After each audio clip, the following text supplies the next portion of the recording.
I need more of that. On this episode of the History of the Chorus After Hours podcast, we talk about the band known as the Chariot.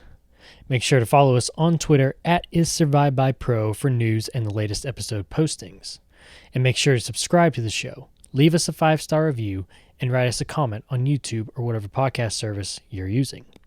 Make sure to check us out on TikTok and give us a follow at IsSurvivedByProductions.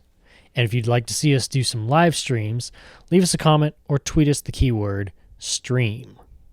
Now, without further ado, let's start the show. The devil is in Atlanta, army surrounded.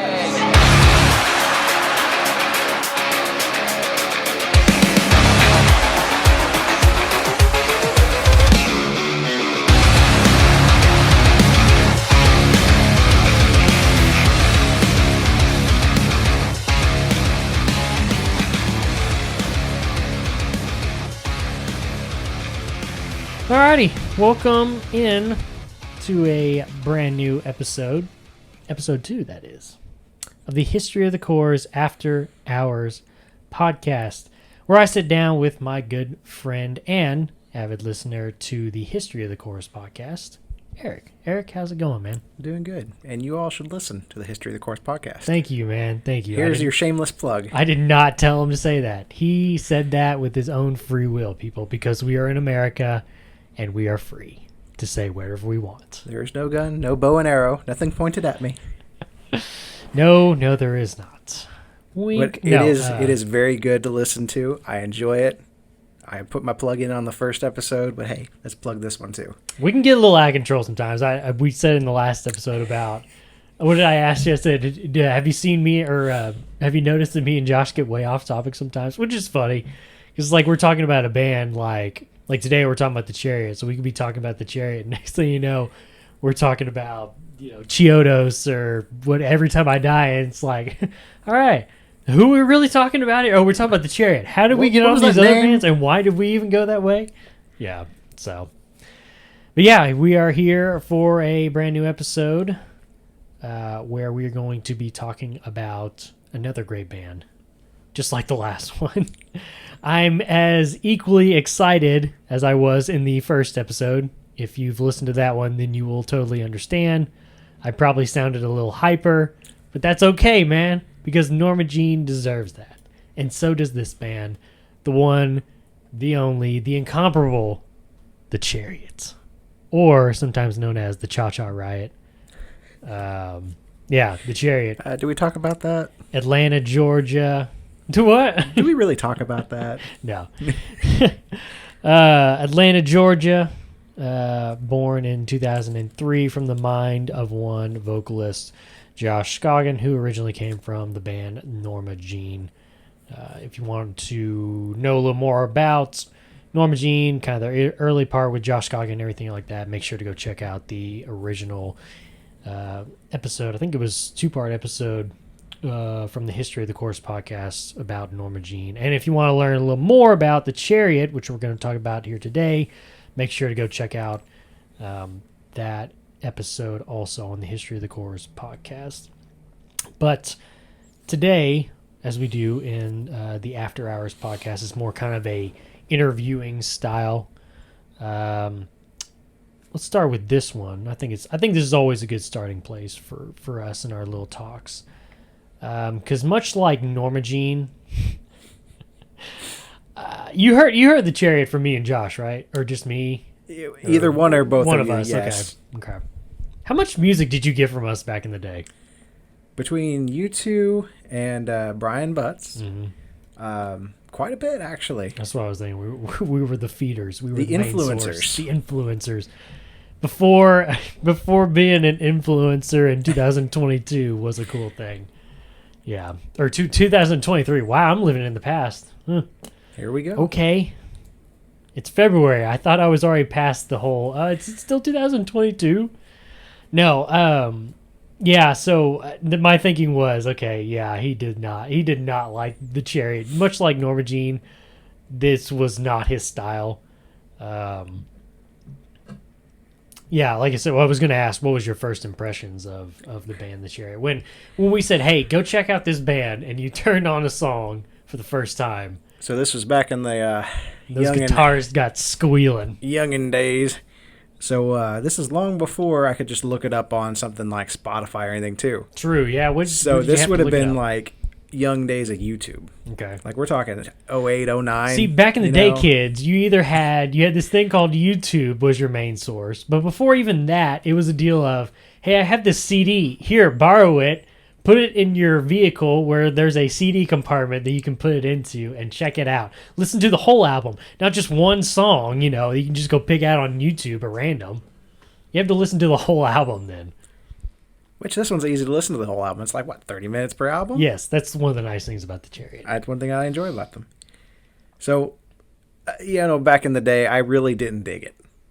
It was a lot of that squealing. It was very unrefined. Sounds like a bunch of pigs squealing in the background. I don't know what's going on up in there, but I don't think I like it. We need more pigs squealing. Makes me think of, I say that, it makes me think of, have you ever seen the movie Walk Hard, the Dewey Cox story? Me and Josh loved that movie. We went to go see that in the theaters way back in the day when we weren't supposed to. But anyway, there's a part where it's basically supposed to be kind of like a parody on like a bunch of different like musicians' lives, like Johnny Cash and the Beatles and stuff like that. Anyway, there's a part where he gets like heavy on drugs in like the 60s and 70s, and he's recording new music, and it's like this like the studio is filled with all these like percussions and woodwinds, strings, whatever. Some of the most random instruments you could ever find, right? And he's they have like at one point they have like a goat, like they're commanding him to like make ba noises, on the recording or whatever. Yeah, and he's listening back to the recording and he's like, it's not good enough. We need something more. I'm envisioning more didgeridoos. An army of didgeridoos. So I always think of something like that when we were saying that about the pigs in the background. It was a little wild, yeah, for sure. Yeah. So I'm guessing It's chaos. It really is. Yeah. And I'm guessing it was probably about 2009, which would have been probably what? Would that be Wars? Wars and Rumors. I can't remember if that was 9 or 10. Somewhere around that era is probably when I would have first heard them. Okay. And back then it was just too unpolished. He wasn't ready, people. He wasn't ready. It was a little wild at the time for me. He was still a youngling. I got reintroduced to him here pretty recently. I don't know, probably about August of last year. Okay. And how did you get introduced to them again, Eric? Well, restarted my musical journey. Mm-hmm. Since high school. This is what apparently a lot of people do. I shut off the door. Okay. Anything after, say, even during high school, honestly. So during like 2010 and after, mm-hmm. I kind of shut the door. Okay. No more new music. Okay. Unless it's from a band I already like. We're just shutting that door right off. You sound like Josh, which is not the high school thing. I think he said at a certain point too, he was like, "Yeah, I can't take out any more bands. I'm sorry, we're not hiring any more new bands right now. The list is full. We're just not taking any more in this time." Right? Yeah. So that's kind of where I got, and then during COVID, I got bored, so I started listening to a whole lot of music during COVID, and this last year I've listened to less music than I did during COVID, and this last year I listened to about 28 days worth of music. Okay. That would be 24 hours days. Wow, okay. That's what I was going to say. Are you talking about like 28 days straight? Yeah, if you lumped it all together throughout, 2022. Yeah. I listened to about 28 days worth of music total. Okay. So I listened to a lot of music. Oh, okay. I get what you're saying now. Okay, yeah. So the entire month of February, just block it out, listen to music 24/7. Okay. And that's actively listening. That's not like I set a CD on, in the background. in the middle of the night. Yeah. No, that's solid music. So dry mouth. I'm dying over here. So I listened to a lot of music. So I started expanding, getting back into some other things. And then I think you guys were mentioning starting up this podcast. I was really thinking for a moment there you weren't going to mention us. That's why I asked this question more than anything, man. So that but that's what primed this whole thing for me, though, is that getting into different music, other bands, and found a lot of good ones there. Actually, more than like 10 bands out there. Who knew? Not me. But so you said something about starting up this podcast, and I was like, well, what are some bands you're going to talk about? And you mentioned Norma Jean, and I'm like, yeah, I like some of that. I like that. And you mentioned the Chariot, and I go, you know. You lost me. Back in high school, that was just that's not my jam. But you have to let go of those high school ways, Eric. And so I went and I really gave them a good try. Mm-hmm. And you told me, go listen to One Wing. And I listened to that all the way through, and I thought, that's actually not bad. That's not what I remember listening to. Right. Like, it was enjoyable. So I was like, hey, further investigation is needed. So I jumped in the discography and really, ripped right through it. It took me like 2 hours. You're about to say, it's not going to take very long, man. So, that's for sure. Anyway, so I actually started getting into a little bit of them. But anyway, yeah, that's how I kind of got back into them. I don't know what it is. I think my soul now yearns for that crazy...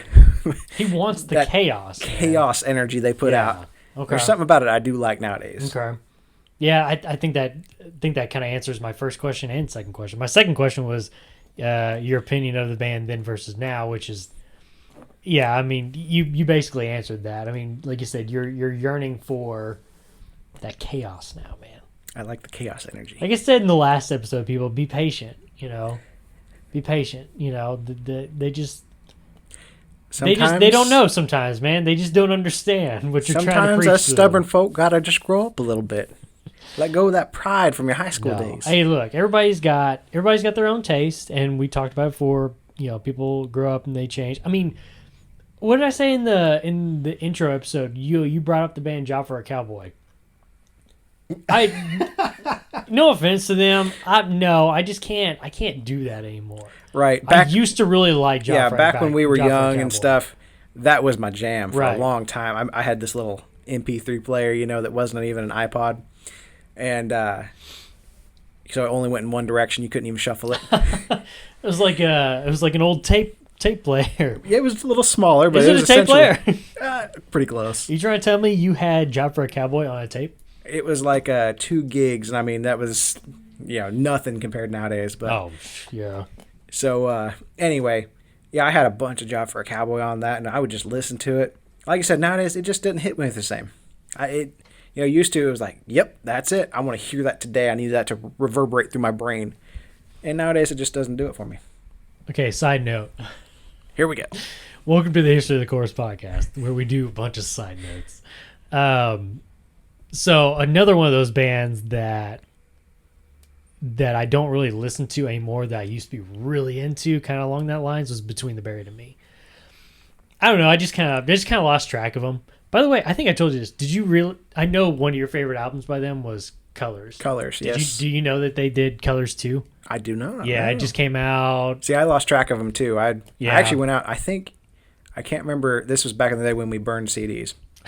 I can't remember. I can't remember. No, we didn't. We were responsible citizens of the Absolutely. United States of America. We went out to our local Best Buys and CD shops, and we paid good money. Hard-earned money for CDs. We didn't do this burning stuff. I don't know what you're talking about. So I can't remember if somebody iTuned it for me, at $1 a song back in the day.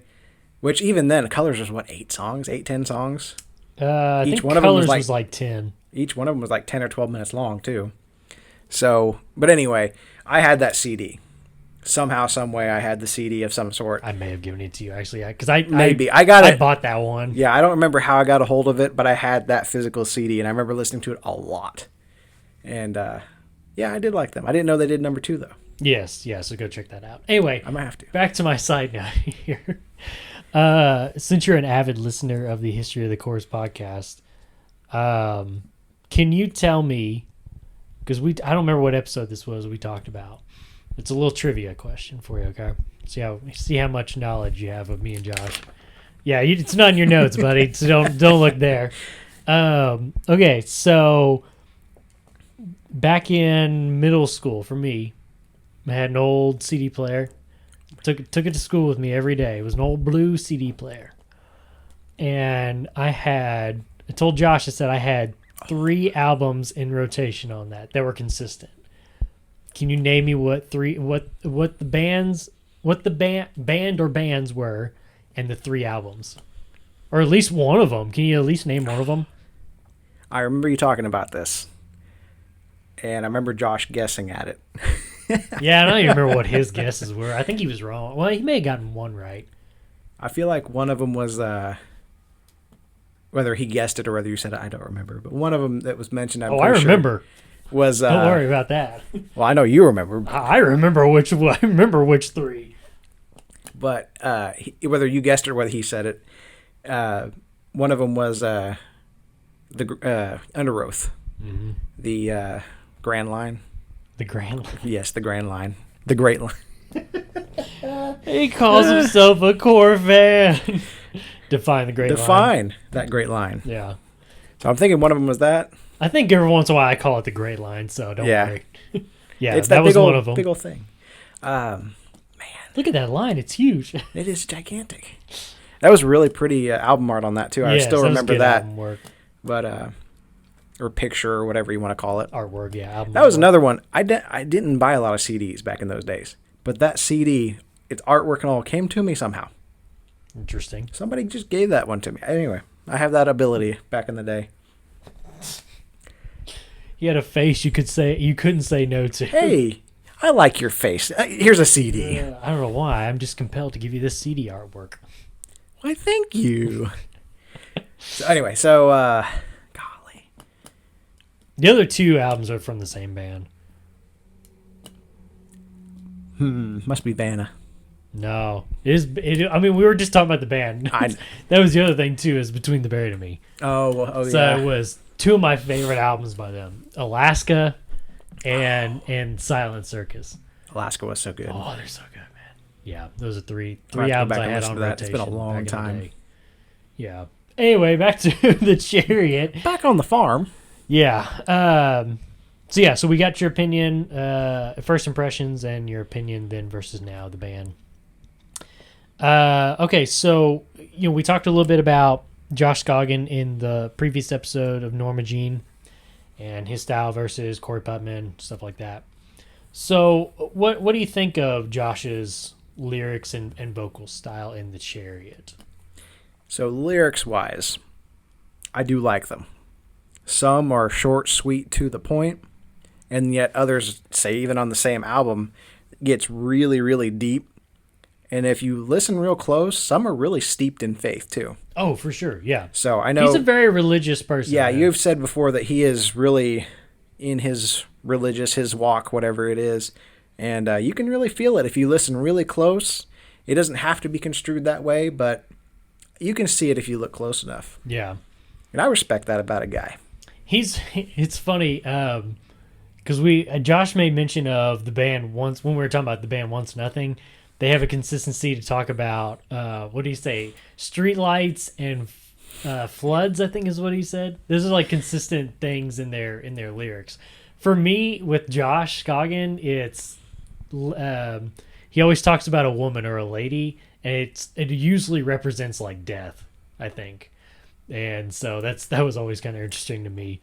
Yeah, I mean, he talks a lot. I mean, he's got religious stuff in his lyrics. He talks a lot about like wars and different stuff like that, personal and struggle. Rumors of Wars.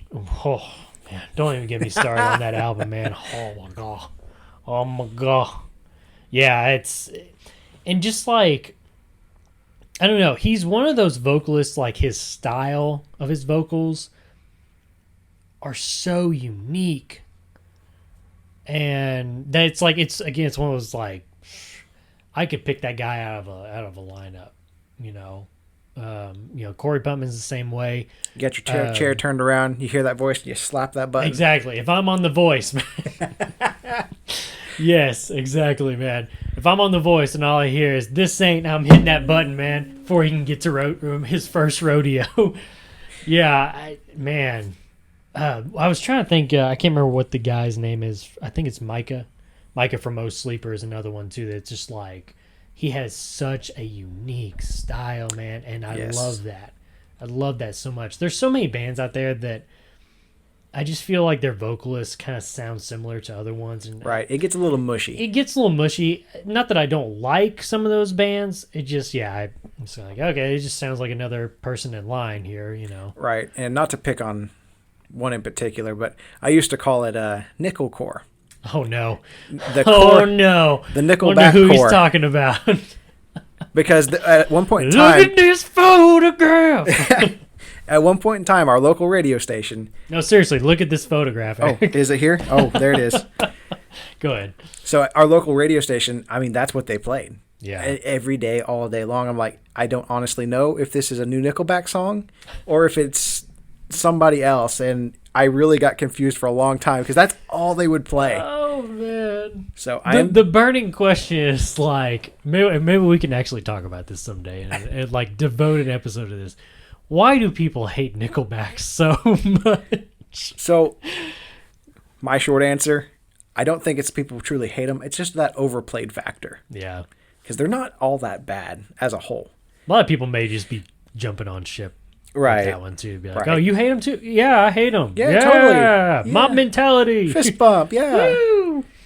So, yeah, I think it's just that overplayed mentality, like there's always that one song that played on the radio constantly, and you're like, I can't stand that band anymore. I think that's what it was for a lot of people. It's hard for me though to like. I have to bite my tongue when I meet people and they're like, I'm like, what music do you listen to? What's some of your favorite bands? Oh, this band, that band, Nickelback. Oh God. Okay, I can do this. You can do this, Curtis. You can do Deep this. sigh. Oh, here we go. Nickelback. Okay. I see your taste. Oh, yes. Yeah. I don't know. Anyway, again, we're way off topic. But yeah, his vocal style is very unique. His lyrics are very unique. You talked about his short and sweet style of lyrics and everything like that. I think that goes hand in hand with, and I've told Josh this before, I've read where he says in the recording process he likes to only book 2 weeks worth of studio time because he feels like if he stays in there any longer, he's going to overthink stuff. He's going to mess up a song and not let it just be what it is. And he probably thinks, I wonder if that's the same with his lyrics, and even maybe just in music writing in general, and be like, Right. hey, here's the song. No, we're not touching it anymore. We're moving on, Well, I know for me personally, write an essay back in high school, and you go back and you touch it up. Well, in the preliminary round, you made a B, and all of a sudden you upgraded it and made a D. Yeah. It's like, wait, what happened? Wait a second. You said my preliminary work was a B. Yeah, you fixed it. In the wrong way! Yeah. And I understand that for sure, where he's going, you get to overthinking something, you word it weird now, and it turns into something you didn't want it to be. What is it they say? You say a word like pickles. Say pickles, and then you say pickles again. You just keep like repeating it, and then sooner or later it just sounds weird to you, and like you're kind of, am I pronouncing it right? Like you're overthinking it, Yeah, I don't know. He's a very unique person in general. Well, and going He into is God's gift to music. You could say that for sure. No, because his vocal style, he's definitely I really been like blessed. It. There is something to it. Yeah, it's just that raw, like unpolished, like screaming, yelling. Yeah, and I like I always picture him like grabbing somebody like by like the suit and tie and just like yelling in their face, right. Type. And I like that right there because I can see, I can feel the emotion behind it. Right. And a lot of there's a lot of new music. I don't feel it. It doesn't grab me like grab me by my suit and my tie and right. just shake me and say, this is what I'm trying to tell you. Exactly. Yeah. Listen to my song. Right. Yep. So that's something that his music does do, is it grabs you by the lapel and pulls you in and says, here it is. Right. Yep. I agree, man. I agree. Josh Scoggin, man. He's just so wonderful. He's something else. He's just so wonderful, man. All right, let's talk about live shows. I put one word here, Eric. Chaos. Now, I will say this too. I've thought about their live shows before. I was not lucky enough to go see. Let me rephrase that. Was not lucky enough to experience the, as I had seen described before, cathartic experience of a Chariot live show. Josh got to see them way early in the day, so they weren't like in their prime, like, you know, Fiance, They're still building. Wars, and Long Live Days. Yeah. Well, and it was, I think when he saw them, it was still like their original lineup. And after that first album, I think everybody, well, let's see here. I think everybody left except for Josh, basically. Between Everything Is Alive album, which is their first one, and the Fiance, it's two totally different lineups. And to me, it's kind of two different styles too. I think more because of the first album was recorded live, and the next album wasn't, you know, obviously. But yeah, that's a big part. I've thought about the term too, where like it's chaotic. If you got time, go look up on YouTube, you know, the Chariot live. I mean, you find out quick that it's like, I mean, he gets up there, and I don't know if you've seen him. Have you watched any? I've watched a little bit of their live stuff. Have you seen when YouTube live, he usually starts out the show by telling the crowd, this stage is your stage, this microphone is your microphone. And you can tell that it's like they don't like that line of, hey, you know, don't cross this line. We're up here and you're over there. It's like, we want to be together. We want to be all together. I'm surprised they didn't just like extensively tour like places that didn't have actual stages and just like, hey, we're just going to play in the middle of the crowd. I've seen video of them playing in houses before. That's pretty insane. But yeah, just I've pondered the phrase controlled chaos in my mind, because to me it's not so far chaotic that people are dying or something like that. It's not like it's a riot. It's not like it's a riot on your hands, right? It's close sometimes, but that's the thing about it too, is like, I think, and you talked about Corey Putman from Norma Jean doing the whole directional thing of when he's up there and he's doing his vocals, he's pointing at somebody's coming up, watch your head. There's a crowd surfer coming over top of your heads. Exactly. He's crowd directing too while he's doing his thing too. He's trying to make sure everybody's safe. And I forget what song it was, but he was in, you know, and different bands I've seen do this, you know, even going into like more punk-ish bands like anyway, different other bands I've seen so many at this point, they're getting a little mixed up, but they'll do this circular motion with their finger pointed down, and they're telling you, get a circle pit going. Right. And I love seeing that from the stage, and everybody I know that goes to shows, they're like, I'm in the circle pit, let's go. Right. You know, Rise Against, that's one especially I really like, because one of his songs, he's like, all right, guys, you ready? And he just does that motion, pointing at the ground, doing that circle, and everybody knew, it's time to go. Right. It's time to get to work. And the circle pits are some of the funnest, by the way. Yeah. Okay. Yeah. Yeah. I've kind of toyed with that phrase in my mind before of like possibly describing the Chariot that way. Because again, like I said, it's not so far chaotic that it's like a riot. You know, right. I don't know. As far as I know, they haven't had to call the police in on a Chariot show, but they did. I did see a video where they got shut down one time, and that's when they had to go. They ended up playing at somebody's house in the end. I think that was in Australia.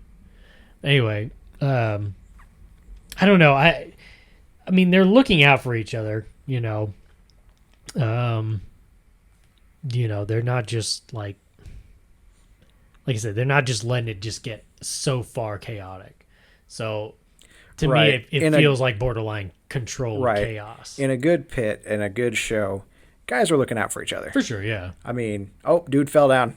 There's a guy over here bracing everybody up, saying, don't go around him. There's another guy picking him up. I mean, like you said, it's controlled chaos. Right. People looking out for each other. Right. Yeah. There's a good feel to it. And I would have loved to see these guys live for sure. Definitely, if you have not seen a live set of the Chariot, go on to YouTube and look that up, because obviously you can't go see them live right now because they're non-existent. It was a nice. And see, here's the other crazy thing too. As I say this, they were around from 2003 to 2013. that does not. That's 10 years. That does not seem right. It feels like they were around for like 20 years, to me, and that may have to do with how short some of their albums are and how quick you can get through them. You're just like, oh, I want more, But I don't know. So yeah, like I said, if you get a chance, definitely go check them out on YouTube. Actually, my recommendation would be go watch the music video for their song Teach, because it's just a compilation of shots from live shows, and it's like some of the like craziest stuff from some of those live shows. Are you looking it up? Oh yeah, I'm Best say look it up right now. We'll get a live reaction from this guy. Don't let the music play though, because I don't want to get copyrighted or whatever. But stupid YouTube and all that stuff copyrighting me. But yeah, that's definitely if you want to experience on YouTube some of the best stuff from their live shows. That's a good little starting spot. Did you find it? I did. Pyrotechnics to start it all. Oh yeah. They love some fire. They like setting some things on fire, especially back in the early days. They used to do that a lot. My other thing too that I would say is they had some funny tour diaries that they would put out on YouTube, like vlogs and stuff. Oh my gosh, I still find myself quoting things from that stuff. But yeah, they get into a lot of shenanigans. What do you think over there? That's a great looking show. Dude, right? Any man? one of those second story stage dives. I mean, all sorts of crowd surfing, destroying a few amps here and there. Right. That looks like a fun time. Guitars being thrown in the air. Quite a ways. Big pyrotechnics. People climbing on the rafters. I mean, they're only like 8-foot ceilings, but still, people. I mean, just some of the things that they do. Just throw the insane, guitar. man. Let's jump out in the crowd. We're having a good time tonight. Forget this guitar. Well, and me and Josh talked about this too. It's like, if you're gonna see them live, just go ahead and just like throw your expectations of like, oh, they're gonna hit every note in this song, because they're not. Most of the time, they're barely hitting like 50% of the notes. It's just more of the experience of like. And now we're excited. Now we're gonna throw the guitar and let's have a good old time. People love destruction, man. They're like, hey, let's cash in on this, Yeah. And boy, they look like they're having a good time. They're having some fun times, man. That's a good. I love a good band with a good, crowd energy. Well, and you say that, about they look like they're having fun. That kind of leads me into this next topic. In the last band that we talked about, Norma Jean, there's a ton of lineup changes. This band has a ton of lineup changes. And being only 10 years. Yeah, well, and that's the other thing too. Especially for the Chariot. we should have gotten an account, but yeah, in 10 years worth of time. But yeah, it's like, man, you would think if you're enjoying that and you're having so much fun, why would you leave? Besides Josh Scoggin, they had one guy that was pretty consistent. Well, their second most consistent member was Casey Wolf, John Kindler, who played bass from their second album until he wasn't on their first album, he wasn't on their last album. So he was on The Fiancé, Wars, and Long Live. And he was a big part of their live show. Dude looked homeless when he grew his beard out. But he looked like such a fun guy. Is that who that was on stage? Yeah, exactly. What's the homeless dude doing up there? But yeah, I always wonder, it's like, okay, you watch that and you're like, man, they're having so much fun. Why would you ever like leave that band? It's like every album there was a big turnover, member wise. And I kind of wonder, I think I said this to Josh too. I kind of wonder if Josh is kind of Josh Scoggin, that is kind of a hard person to work with. Whether maybe he's just like too demanding, like, hey, we need to keep this up. I don't know. A lot of creative minds are that way. Yeah. I don't know. Seeing his lyrics and seeing the way he does things, dude is like creative genius level. Right. You can see that in what he does and the way he, parties on stage. Right. And, like you said, they can be quite demanding.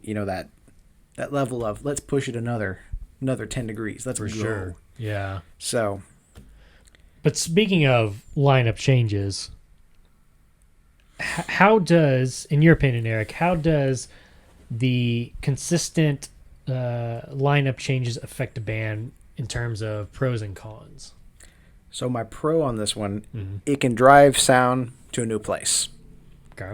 So it can take you from your freshman album to something that people always remember, like Define the Great Line. Right. Yeah. It takes you from that early stages of we're getting together, we're going to be famous in a band, to has cemented ourselves in, just the annals of history. Right. The cons on the other side of that, though, it makes it a lot harder to mesh. You get a new guy in with new ideas, new sound, new style, because every man's got his own style. Every lady's got their own thing. And getting a new band or new members to mesh with the old parts of the band, it can be pretty hard to get that level of, one, trust, Right. I trust you can make a good riff for me. Let's hear it next time we get together, Right. Versus, hey, get something now. Right. For that new guy, we need to hear what you're doing now before you go off and do something weird. Yeah. So I can see, there are definitely some cons there as far as that mesh. But Right. but like I said, that pro, you can drive that sound further. I mean, it's kind of it is what it is. People come and go, and whether you want to replace them or if you're a 5-piece band now you just want to go as a 4-piece band, whatever. And you drop the bassist. Do we have another bassist? No. Well, we got 2 guitars. Yeah. And a drummer. Yeah. And a singer. Which that's what they did on One Wing. I mean, they didn't have a bassist. Yeah. They just said, we don't need a bassist. Yeah, and I've been to another concert.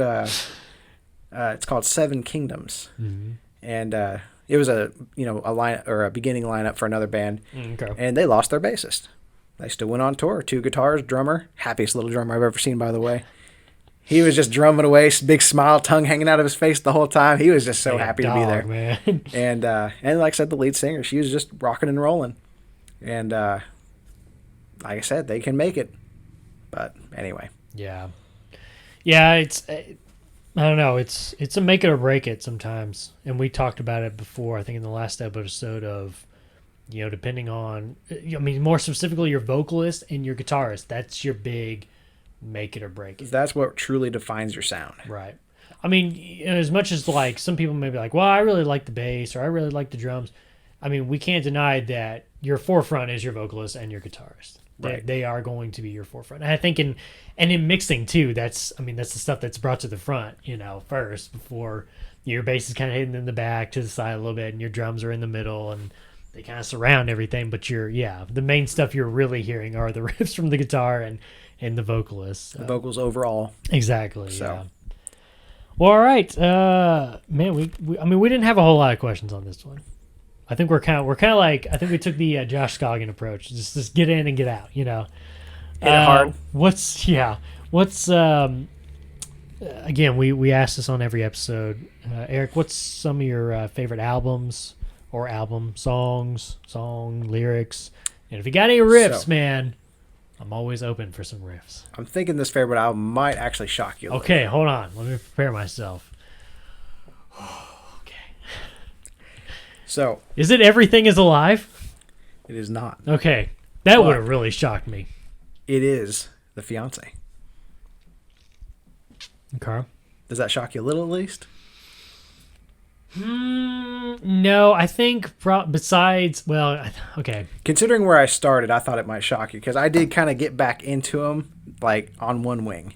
Yeah. And that is a different kind of sound compared to, Oh, all for their sure. older stuff. Yeah. So, I do like The Fiancé. That's some good quality music right there. I think for sure Everything Is Alive would have been the one that surprised me the most. But putting that to the side because that's a beast within itself and talking about all the other albums, I think the one that would have surprised me would have been Long Live because I feel like that's to me, that's the closest they got to Everything Is Alive. I think 1 or 2 songs on that album they actually recorded live. Kind of in that style too from the first album. No, man, look, The Fiancé was the first album I ever owned. I have a great story to go with this. Are you ready for this? Let's hear it. You've probably heard this. I mean, because you're an avid listener, and I think I told this to Josh. I think I tell this to Josh every time we talk about the fiance, because I think he said the fiance is his favorite too. I bought the fiance, my first Chariot album, at Mardell's Christian bookstore, right?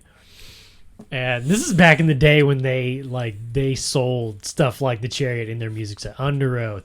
I bought an Under Oath t-shirt there one time. And my favorite, me and Josh always joke about it. They used to sell, you've ever heard the band Impending Doom? I've heard of the name at least. They're a Christian band. They're like a Christian like black metal band. That sounds weird, but yeah. Anyway, that's a flavor right there. So we always joke about, because they used to sell Impending Doom albums too. Because Josh said he went there one time. He asked the worker, he's like, "Hey, I'm looking for this album from this band, Impending Doom." The guy was like, I don't know what you're talking about. It doesn't even sound like anything we would carry. And he's like, "Well, I know I've gotten some stuff here before." And the guy looked it up, and he came across it. They had it. He's like, "Huh? Okay, here it is." But yeah, that was back in the day. Now they don't. Like some of the probably the heavier stuff that they have there is like Lacey Sturm from like Flyleaf, her solo stuff. What's the? Anyway, it doesn't matter. They probably sell more like rock, radio, Christian stuff now. Anyway, not Christian black metal. Yeah, not Impending Doom. But I went there and I was looking around and I found the CD and I was looking at it and I was, okay, I think I'm going to buy this one. And this older woman was next to me and she goes, "What is this?" I was kind of like, you talking to me? She goes, "Yeah, what is this crap?" And she showed me the CD and I don't know who the band was. All I remember was the album artwork. Was like a lady's face with two switchblades going through each cheek, right? And she's like, "What is this crap you kids are listening to these days?" And I was like, "I don't know. I'm here to buy this." Which the fiance is not a whole lot better as far as weirdness goes. No, but I mean at least it doesn't have a lady with switchblades going through her cheeks, If anybody that's knows mouth that cheeks, album, not her butt cheeks, people. if anybody knows that album, leave a comment. Yeah. I do want to know what this We've been is. trying to figure this out. I think Josh was the same way. He's like, "I got to figure out who this band is." Yeah, I don't know. I'm very interested to figure out. It'd blow my mind if I could figure that band out. Yeah, anyway. Fiancé is a great album. That was my very first album to really... That was my first full album. Of course, we got into them when Everything Was Alive first came out. I think the first song I ever heard from them was The Company to Comfort the Grave off of that album. But yeah, it doesn't shock me, man, because that's Fiancé is such a good album. It really is. My favorite is Wars, though, dude. I could put that one on loop all day long as I run errands. I will say Wars is probably a close second for me, and that was going to be my recommendation: is either Fiancé or Wars. Yeah, it's hard to go wrong with either one. Man, the way they come in though on the Fiancé, it's just that blood curdling scream and the guitars and the drum roll is like, "Oh my god, what is happening? What is happening?" And it's so like funny because every once in a while I do this to myself. I get home from like driving somewhere the day before and I'm listening to music or I'm listening to a podcast, right? And I've got the radio really loud because I can't really, hear them because they're trying to talking quietly and I got, the air conditioner on, whatever. So I'm having to turn it up loud when I forget to turn it back down, right? So I've done this before with this album. And I'm like, I'm going to listen to the Chariot. It's Fiancé, So I pop it in there and I turn on that first song, dude. And oh my gosh. I mean, like I literally like grab my ears. Such a good album, though, man. Such a good album. It is. You talk about controlled chaos. That sounds a little more like true chaos. Yeah, that's some true chaos right there, man. But I like it. What about some songs, man? What's some of your favorite songs? So, I wrote down and scribbled out, I don't know, a dozen of them. Because the lineup kept changing. I would listen to it, and I'd listen to it a little closer, and I'm going, man, that's even better. Oh, I've got to change it around again. Right. So, as of today... And this could change tomorrow, But, like, number 3 comes in at They Came to Kill. They Came to Kill. Okay. That's the one with Hayley Williams in it. Oh, okay. I really like. I don't know Now what it you're is talking. about that. Now, when you say that though, you are. I think I know what the answer is. You're talking about the version off of the Fiance, right? Yes. Okay, because there is a version. There is an Yes. earlier version off that EP. It's not as good, Right. You know, I like the Haley Williams version better. So yeah, I really like the Haley Williams version. That weird Just to clarify, people. where he's doing his vocals and she's just singing all pretty and airy, so like she does. off from each other. Yeah. Yeah, it's so like completely polarized, and I Mm-hmm. like it. Number 2 comes in hard with Teach. Oh. I do love that song. Oh. Man, such a good song. And then number 1, There's a consistent theme here, people, over the first two episodes. Every song he says, I always come back with, "Oh, it's such a good song," because it is. You know. and then number 1 coming swinging in real hard, Oh man. back to back. Woo! Okay, yeah, I was trying to think of what the song name was. Yeah, Back to Back. That's a good one, man. That's a good one. All of those are wonderful. My favorite's still The City. That very end there, dude. Oh, my goodness, man. Where he's just like, they just let the instruments ring out, and he just got like his speech going, man. He's just like, here it is, and this is what I got to tell you. I remember the first time I listened to that dude, it blew my mind. I was like, I've never heard anything like this before. This is sick. And I just fell in love from there, man. That's my favorite song for Right, sure. that's some impact right there. Oh gosh, man, that'll shake you to your core right there, man. Yeah. For sure. Yeah, for sure. Oh yeah. What about some lyrics, man? So I really like well, from everything from Back to Back. Just wonderful. Front to back, whole song's great. It's funny you bring that song back up because I was looking at the next question of riffs, and all I could think in my mind was the riff on the very beginning of that.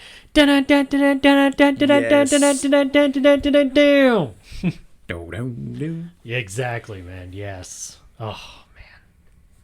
God, I love the Chariot. I love the Yes. Chariot so much, man. This is the last chance you get, people. So open wide. Yeah, So I mean, both know. I said I was going to write down a few Both lyrics gonna from this die. one, but I was just like the entirety, like the whole thing. Oh, is, it's just gold, For top sure. to bottom. I was like, Then oh, the very ending line too is hilarious, man. Churches of nuns, cowboys got guns. We're all just waiting to die. everyone's waiting to die. But I mean, yeah, it's just that is a great song, top to bottom. Yeah. I mean, there's a reason it's number 1 on my list. Right. Pretty easy. Right. But another one I really like is "Oh Busy Busy Bees," Oh, walking to and fro. go on. And Now, which version? Because they mentioned that twice. Did you know that? probably Okay. I don't remember So even the which original, song. the original is on the Fiance. Let's see. Be the second episode. Back to back, face to face. No, it's here. Yeah, back to back, face to face. So it'd be second song on Fiance, face to face. Yeah, let me look at it. I keep saying that, and I always think of Norma Jean, face off of Bless the Martyr. They faced each other. They faced each other. That's what Yep. it was. Yeah, I think it's off of that one. I think. Because what's the third song? They drew their They swords. drew swords and shot. Yeah, okay. So it's the second song. Yeah, he says those lyrics on that song, and then when you get to One Wing, there's a full song devoted. It's the third song, Oh. and it's just the girls singing it over and over and over and over and over. So I like how they did like a cool little callback from that. I do like it when bands do that. Dude, you should go look up. So You need to look up sometime, not right now, but sometime go on YouTube and look up the Chariot One Wing trailer. They have that woman singing that in the background, but it's kind of mixed different. Huh. It's kind of like an album trailer. Oh man, it's so good. But I It's do. good. I love callbacks like that. Yeah. Going back to like Memphis Mayfire did that back in the day. They released a song called Jezebel, and he says, you know every song to every word I write. Well, let's have a sing along. Hello, hello, and goodbye. And that calls back right to that last album. I'm like, oh, yeah. I mean, pretty there's cool. just so much I love about that. Well, it's like He Is Legend.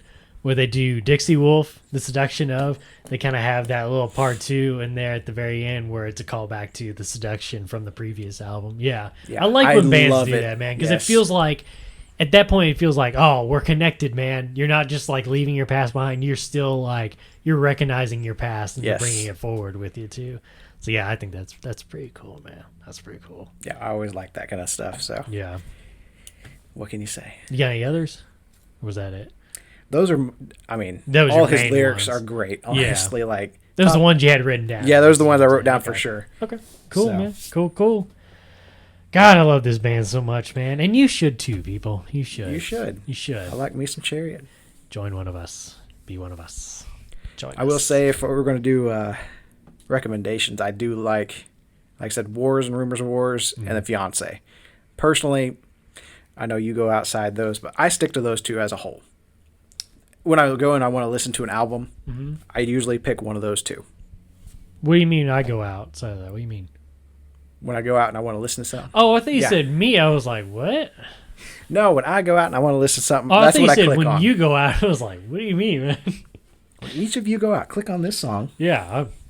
You can get through the entirety of their catalog within an hour's worth of running errands, I'm sure. So you can get through both of those albums in an hour. Yeah. I mean, not a problem at all. But those are the ones I just, I stick to them. I go, boom, and here we go. Off for the day. And not that there aren't great songs on the others. I do like One Wing and others like that. But there's something special about listening to an album in its entirety. For sure, yeah. And I'm an old man. That's what I like to do. I put my album on my record player. I set the needle and I let it play. Leave the needle on the record. That is figuratively, I suppose. But, you know, that's what I like to do. I just hit play and let's go. You got any riffs, man? We just talked about that just a second ago, but you got any more riffs? Man, there's so many that hit so hard and so good. Like, yeah, I was trying to think of some more.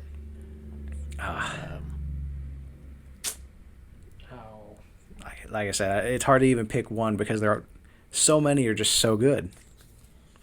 Yeah, I don't know why anything's not coming to mind because usually I can do that. The moment we stop recording, it'll there it floods back in. And like, yeah, cool, man. Well, you got anything final comments on the band The Chariot? Like I said, it's pretty good stuff. I really do enjoy it. Coming back. It has a seal of approval. Coming back around to them, I really do like them. Yeah. Like, I had a really bad habit for many years of, oh, cool, you like a band? That's cool for you. I'm glad. I'll just keep moving now. But that's okay, though. I mean, I still do that in certain situations, too. I'm like, oh, okay, you like that band? Cool. I mean that's I don't really like them, but that's cool. You know, cool, man. You want to talk about them? Cool, I'll listen to it. You know, I respect it, you know. Yeah. But yeah, yeah. And a lot of bands, even now, some just aren't my flavor. I like watermelon and they might be strawberry. Whatever. I just don't like it. In this case, both watermelon and strawberry. In this case, I've come to like strawberry, and that's what they are to me. I've come to like them. So, okay, alrighty, man. See, people, this is another lesson. Have patience with your friends. Life lesson with Curtis Gary. Have patience. Cue the piano music in the background. Listen here, folks. Turn up your radio. No, just people. Like I said, people change. Their tastes change, different stuff like that. Heck, 10 years from now, I may look back and say, why did I ever like the Norma Jean and the Chariot? I don't think you'll be there. In my old age, too, I'll be like, why did I ever like the Norma Jean? And why did I ever like Chariot? Yeah, who's Chariot? I hope I've never liked that. But I think about that every once in a while of like, man, when I'm like 70, am I still gonna like this band? And gonna throw on the Fiancé. Well, I mean, it's like funny because like my dad, he was big, like he loved Boston. That was one of his favorite bands, Guns N' Roses, the classic rock stuff, and so he played that a lot for us, when we were kids growing up. So it's like, am I gonna do that for my kids too? And am I going to be like, no, your music is crap. My music was good. See, back in my day, that's when music was really good. Back in my day, we had chaos. Right, exactly. And we considered ourselves lucky. Now you kids just have techno, whatever.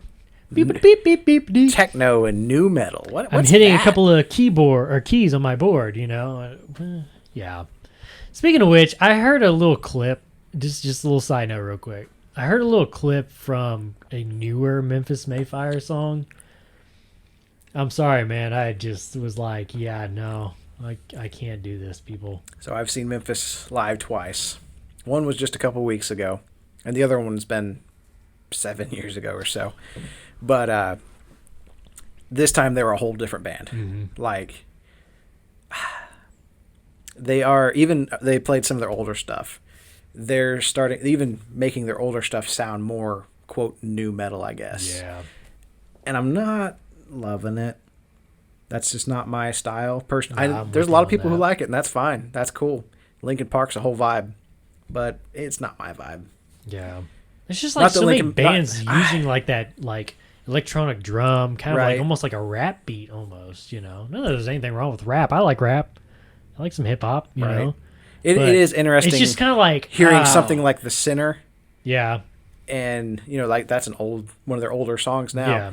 Hearing that with their newer style, mm-hmm. and Doesn't mix, does it? it didn't feel awesome for me. So Didn't feel right, man. So seeing that I had seen them before, though, Mm-hmm. long time ago, like I really liked when I seen them before. This one wasn't as strong of a, felt like lightheaded and that after concert high like I did the first time. Just that wow, that band was so good. I'm going to listen to them until I die. Were you ever into falling in reverse? A little bit, Are you into them now? not really. Yeah, I heard a song not so long ago, like one of their newer songs, and I just I wanted to. If you're a fan of Falling in Reverse, cover your ears right now. I literally wanted to rip my ears off my own head. I had no clue what was going on. I was like, "This is Falling in Reverse."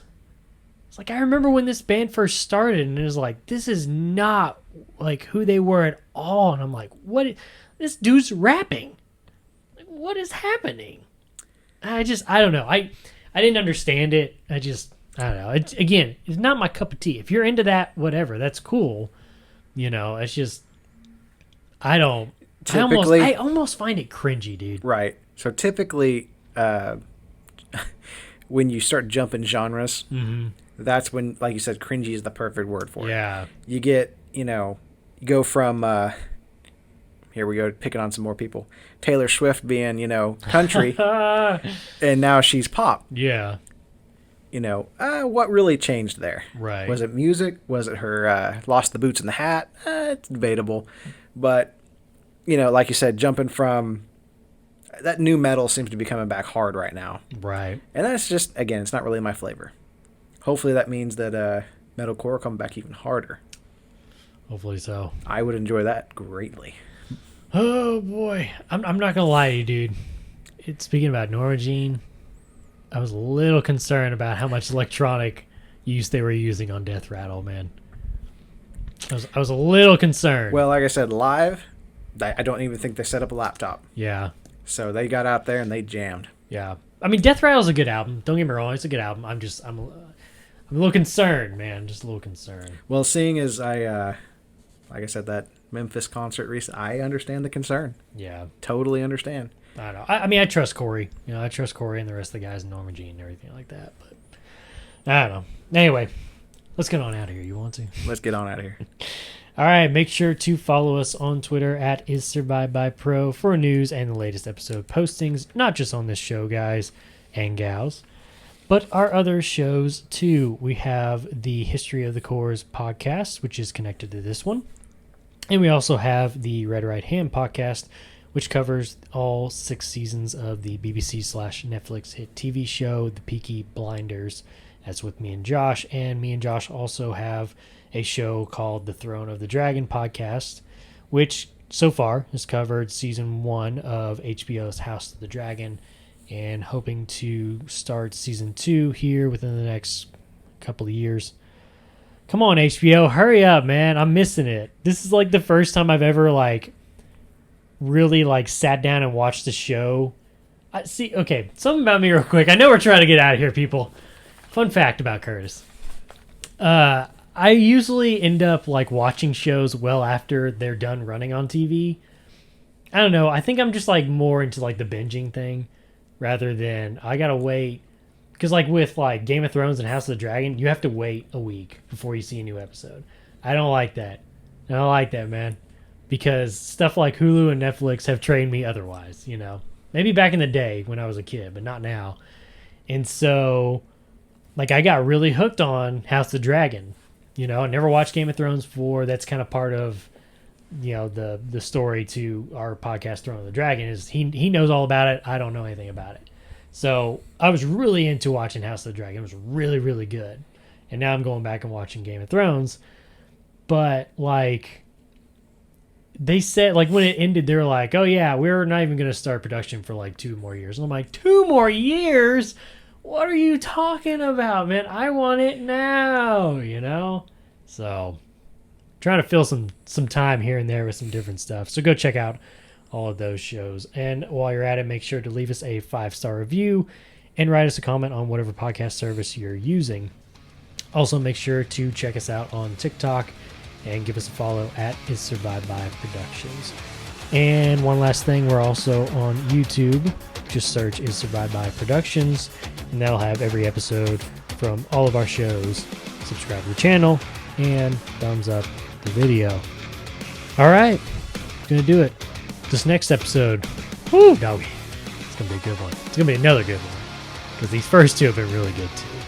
We're gonna turn up the heat a little more, man, with the metalcore band from Fort Worth, Texas, man, a little closer to home with Oh Sleeping, man. I'm excited for that one. So underrated. Let's go. So underrated.